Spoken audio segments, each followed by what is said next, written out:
আসসালামু আলাইকুম ভিউয়ার্স, একের পর এক সেল আপডেট। আলহামদুলিল্লাহ আপনারা দোয়া ভালোবাসা বৃষ্টির দিনও এই মুহূর্তে আরেকটি সেল আপডেট সেল করলাম অ্যাপাচি আরটিআর ভাইয়ের কাছে। তো বাইক থেকে আসলো, বাইক কত টাকা কিনলো সে প্রয়োজনই নেই।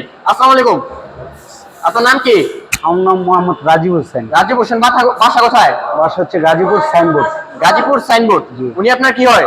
মানে আমার বড় ভাই। বড় ভাই। তো বাইকটা তো আমাদের কাছে কিনছেন নাকি? জি জি। কিনা থেকে কি চালাই চলাই দেখছিলেন? জি।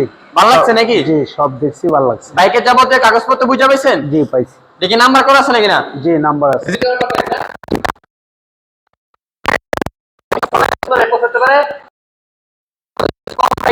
ভালো ভালো বাইক আপনাদেরকে উপহার দিতে পারি।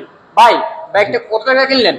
65,000 টাকা। শুধু 65,000 টাকা তো নিয়ে নিল অ্যাপাচি আরটিআর। তো ভাইয়ের জন্য সকলে দোয়া রাখবেন, আর আমাদের জন্য দোয়া রাখবেন। লোকেশনটা একটাই, লোকেশনটা হচ্ছে নরসিংদী জেলা মাধবদী বাস স্ট্যান্ড, শীতলাবাড়ি মোড়, মিড টাওয়ারের আন্ডারগ্রাউন্ড নিচে আমাদের সম্রাট বাইক গ্যালারি অবস্থিত।